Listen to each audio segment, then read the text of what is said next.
Let's go live.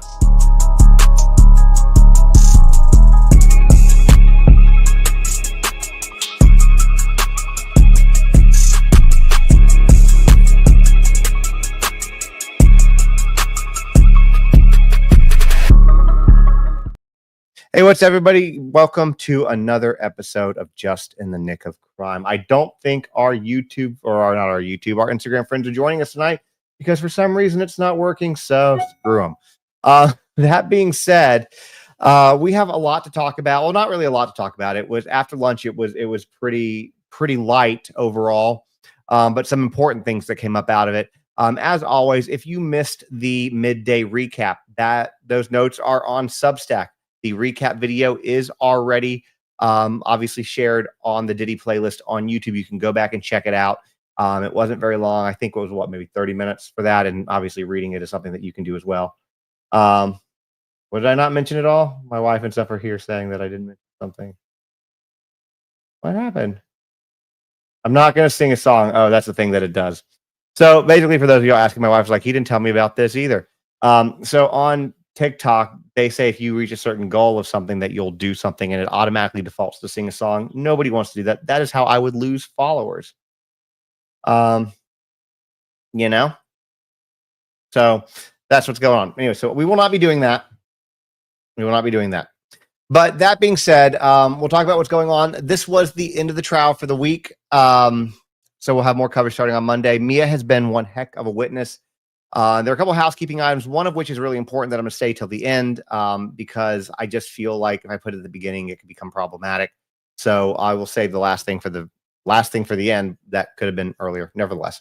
But let's just jump into it, right? So the prosecutors have named the next 4 witnesses that are coming after Mia. Remember, Mia is the pseudonym for a former assistant who is keeping her identity secret from the public because of everything that she endured. So Mia is expected to finish testifying next week. And the next 4 witnesses outside of that are Enrique Santos, iHeartRadio personality, Eddie Garcia, a former security staff at the Intercontinental Hotel. He's expected to testify under immunity. So whatever he's got to say, it's going to be good if they had to give him immunity. A hotel custodian, the name has not yet been disclosed. And then Frank Piazza, who is a forensic video expert. All right. So coming back from lunch, and again, if you missed the midday recap, it's on YouTube, it's on Substack. You can definitely check that stuff out. Oh, real quick, I forgot to do this. Guys on TikTok, tap that screen, please. Everyone, of course, hit that follow button. Let's see if we get this to 10,000 up here and see if we can, push this out, share it. In fact, you don't even have to really share it. If you want to trick the system, you can just hit the share button and not actually send it. And the system will think that you're sharing it, and that helps as well, just so you are aware. But before the jury returned to the courtroom Friday afternoon today, defense attorneys attempted to introduce a video that they argued would undercut the credibility of Mia. Mark Agnafila, who is the lead defense attorney, argued that the jury should see a video of Mia, recorded herself and sent to Combs wishing him a happy birthday, allegedly from 2013. According to Mark, Mia appeared upbeat and affectionate in the clip, which the defense claimed would help show her current demeanor on the stand was an act. However, the judge was clearly skeptical, noting that the defense had failed to provide timely notice of the video to either the court or the prosecution, only raising it during the lunch break. The judge also questioned its relevance and called it cumulative. He ultimately ruled that the video would not be shown to the jury, citing both minimal value. Sorry, there we go. And the defense's late disclosure. Though the video itself was barred, defense attorney Brian Steele was still permitted to question Mia directly about it. So when we hear about it, that's why you'll know why. Under cross, Steele asked Mia if she remembered making a birthday video for Combs. Mia testified that at one point she had compiled a larger video consisting of shout outs from many important people in Combs's life. And her own greeting was part of that project. She acknowledged that she likely told Combs she loved him in the video, but didn't remember the exact wording. When asked how many people contributed, Mia said she couldn't recall the exact number, but explained that she had reached out to a list of people Combs always wanted at his parties, as well as members of his family, to solicit shout-outs. Steele suggested the video was made in 2013, but Mia said she couldn't remember the year. Now, then it gets into a little bit more birthday stuff, right? So during cross, Brian Steele pressed Mia on the contrast between her past public tributes to Combs and her current testimony, which alleges the essay. Jury was shown additional photos that Mia had posted on social media in celebration of Combs' birthday. Steele asked how she could post such tributes, knowing that date was also when she alleged Combs first assaulted her. And she said it was Puff's birthday. That's what the date was. And I tried to forget that night and shove it down. I never wanted to think about it again. The defense then pivoted to another birthday-related item, a scrapbook Mia had made for Combs back in 2014 for his 45th birthday. Reviewing that scrapbook in court, Mia remarked, "I remember this. It was so nice of me." She explained that the idea came after a conversation in which Combs told her, "I used to look at the world the way you did," and implied that after everything he had accomplished, there was nothing left that brought him joy. Mia said she struggled to think of a suitable birthday gift for someone with such immense wealth and thought that the personalized scrapbook might make him happy. To create it, she reached out to employees at Combs' companies who handled archival materials. They provided her with copies of articles mentioning Combs, which Mia then printed, highlighted his name in, and organized chronologically to form the scrapbook, which is very, very nice of her. And I just want to pause here for a minute. I talked about this earlier in the midday recap too. What they're doing is they're picking apart her Instagram, essentially, her social media posts, certain text messages, things like that. What is she going to do? She's going to text Diddy and be like, "No, you're a jackass. You assaulted me." Obviously, that's not going to happen. It's his birthday. What would have happened had she not acknowledged him publicly? Had she not done a job to try to do more?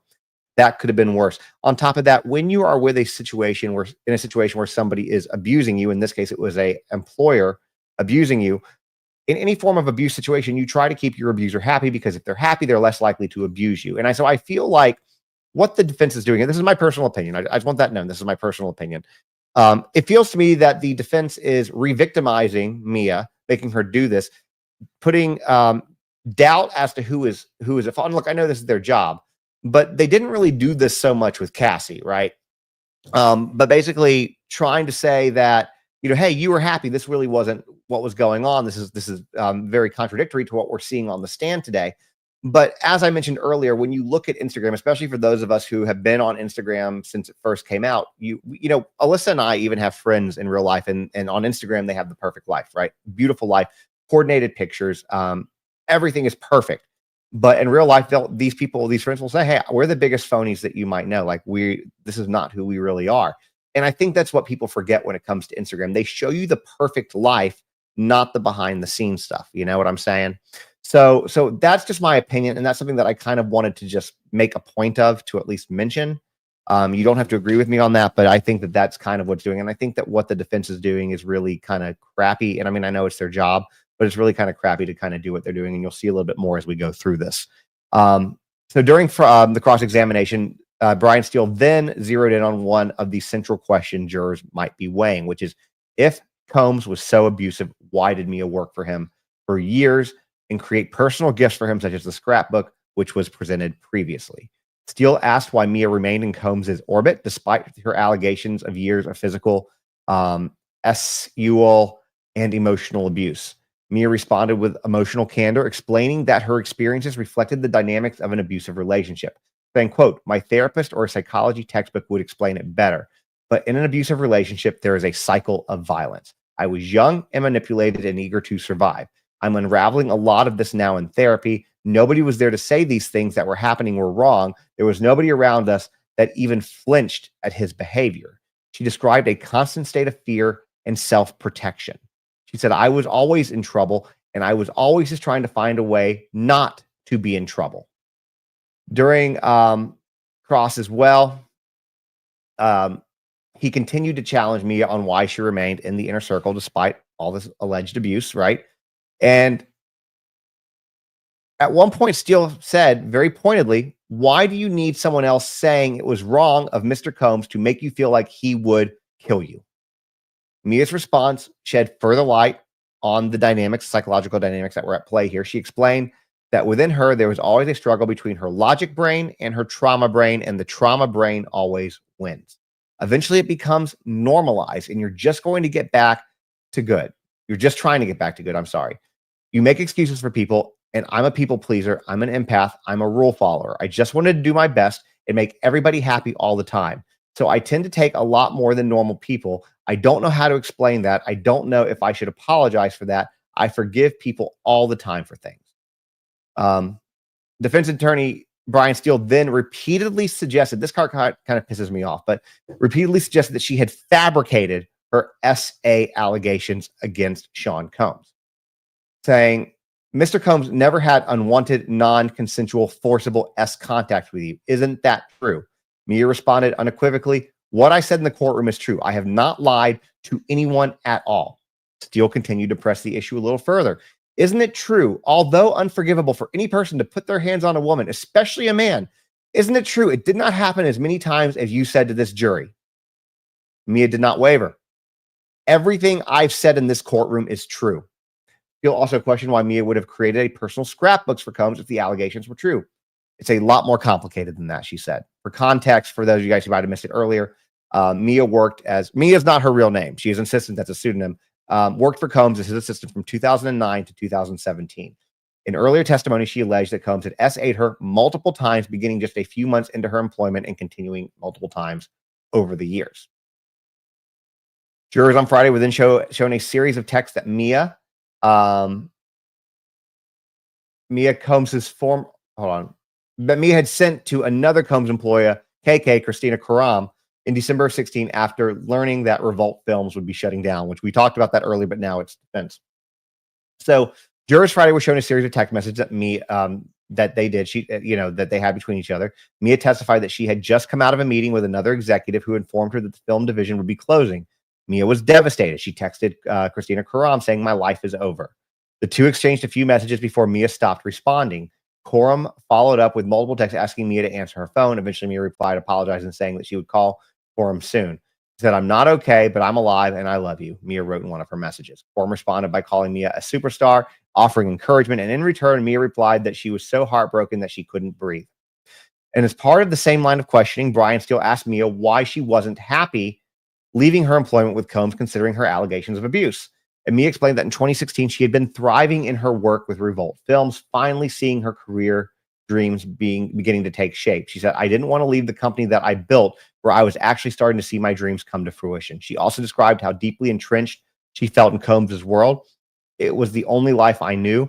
Adding that the years working for Combs felt like dog years, even longer than the 8 actual years she spent under his employment. Steele then suggested that leaving the company was a good thing because you're away from your abuser. And Mia acknowledged that it was in hindsight, but at the time she didn't see it that way. Mia acknowledged, or she said, sorry, no, but at the time I didn't realize that. In hindsight, fantastic, but at the time, the worst thing in the world. Now, that wrapped Mia's testimony for today. Okay, and I got one more thing I'll talk to you guys about after I talk about this part. She's set to continue her testimony Monday. She endured hours of intense cross-examination from defense. Throughout questioning, Mia remained calm and composed, answering every question Steele posed, even as he repeatedly challenged the truth of her claims and Combs SA'd her multiple times. Much of Steele's cross so far is centered on Mia's past social media posts, which appeared complimentary of Combs. The defense used these posts to argue against her portrayal as a victim. Steele is expected to resume his cross-examination of Mia when court returns on Monday morning. Now, this next part, I want to address an elephant in the room here, so to speak, because I made a video earlier today. So before I wrap up today's trial coverage, let me just address something that I've kind of noticed, and some of y'all have probably noticed it as well. So when I posted about this next piece that I'm about to talk about, it involves Trump being asked about a potential pardon for Diddy. I've seen a few people unfollow. It's not a big number, and honestly, my growth continues to outpace that by a lot, but I want to be transparent about how I'm approaching this. First, I am not a political creator. I don't post political content, and I'm not here to push anyone's political views, narratives, or agendas. But because this directly relates to the Diddy trial, it is now part of the story, and so I do need to cover it. Now, just to be crystal clear, what I said about it was based on critical thinking and the actual words spoken. Trump was asked today in the Oval Office about whether he would consider a pardon for Diddy if convicted, and here is what he said. I'm going to give it to you in his exact words. I haven't seen him. I haven't spoken to him in years. He used to really like me a lot, but I think when I ran for politics, that relationship busted up. From what I read, I don't know. He didn't tell me that, but I read some little bit nasty statements. Then he said, I would certainly look at the facts. If I think someone was mistreated, whether they like me or they don't like me, it wouldn't have any impact on me. Now, Trump is saying this way, and the way he's looking at the pardon and stuff, and what his own words is that he feels that he was mistreated by the justice system, and so he's taking a good long look at a lot of these things. Now, his response is not an outright no. If he was asked about somebody like Luigi Mangione, he would have probably said no and moved on. Saying you'll look at the facts by any critical reasoning, listening, whatever, leaves the door open. And that's the only point I was trying to make about it. So again, I'm not covering this as political content. I'm covering it as part of the trial story, which is what you guys are here for. And as always, I appreciate those of you who stick with me for full factual coverage, even on the tougher or more uncomfortable parts of these cases. And I know that President Trump can be a very volatile topic for many people on both sides of the aisle. So I feel like you have to kind of handle this with kid gloves, and that is problematic. So that's what I have for today. And I just wanted to mention that. So for those of y'all who want to stay, I appreciate it. If you feel uncomfortable about the news story of what happened, that part I cannot help you. I will always deliver things like that as unbiased and as factual as I possibly can to ensure that any political bias one way or the other is not reflected in that reporting. That's how I try to handle anything that comes up that I have to, when I have to talk about the president or certain politicians. That's just how it is. Now, that being said,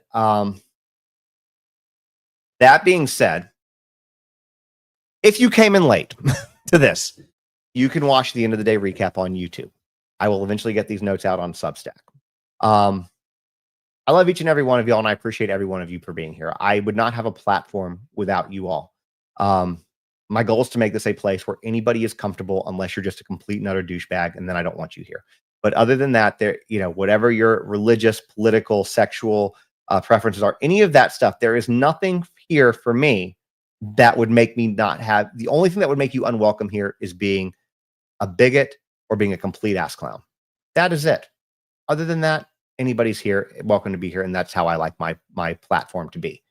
With all of that said, we're gonna have some more stuff coming out. The thing about Mia too, when it comes to the shorts and stuff like that, there's a lot of stuff that Mia has said, and you guys have probably seen that I've been making some shorts about it, particularly on Instagram. There's a reason for that. The ones I'm making on Instagram will eventually end up on TikTok, but I got to do some stuff on Instagram first. There's a whole reasoning behind that, but nevertheless, yeah. Let me give you guys a hint of something that might be to come. Okay, this is very, very, very preliminary. Okay, and you guys are going to stick around for this part. I promise. I promise. Don't leave. This is very preliminary. So, as you guys know, I recently started. We've only got one episode out. We're working on filming and recording a few other episodes to hopefully have a bunch in the can before we release them as a season. For the podcast that I run with my friend, producer director Dan Catullo, called Real Victims, spelled R-E-E-L. The first and only episode that we have out was on Gabby Petito. And so there are other episodes we're working on. One obviously with the Menendez family. We've recorded with Joe Exotic, and we've got some other Tiger King people that we're getting ready to record with, hopefully Catherine DeLorean for DeLorean Motor Company. And then there's a few others that we're working with. Well, I spoke to somebody today, and they're pitching probably next week for us, Al B. Shore. And because the thing focuses on, the podcast focuses on people who are victimized by Hollywood, documentaries, films, whatever, we have to go off the documentary that they were there. So he is being pitched. His mother had just passed away, so the timing is kind of a little whatever.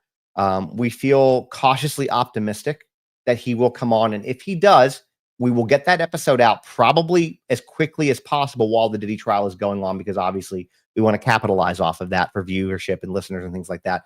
But if so, it would be for him to talk about this trial and some other things that he wants to, possibly Kim, his experience with Diddy, things that he's talked about in a little bit more in detail, but in his words, not edited. So that is something that we are working on. Again, it's very, very, very preliminary. So fingers crossed that my contacts and my people who help with this kind of stuff can put that together. So wanted to let you guys know about that, because that's a pretty exciting thing. And I know that a lot of us would really like to hear what Al B. Shore has to say. So if you don't know who he is, if you're late following this case, Al B. Shore is Kim, the father of Diddy's oldest son, Quincy. Diddy's his stepfather. And it's one of the kids that Al B. Shore had him with Kim Porter. So he's Kim Porter's ex. And then after they dated, they remained friends through the rest of her life. Like very, very close friends. So he could have a lot of insight into the things about Kim and things about the Diddy dynamic. So that's something that I'm very excited to kind of share with you preemptively. I don't want to put the cart before the horse, so I just want to say that it's very early stages, but hopefully we'll be having that happening soon. That being said, like I said, I love every one of you guys. Thank y'all for being here. Thank you for your support. I appreciate every one of y'all. We just achieved a live goal on TikTok. Thank you guys for that as well. Have a great rest of the night, YouTube and Facebook, and we will see you guys next week if something doesn't come out sooner. And make sure to keep checking the shorts because we have a lot more stuff that's going to be coming out. Night, everyone.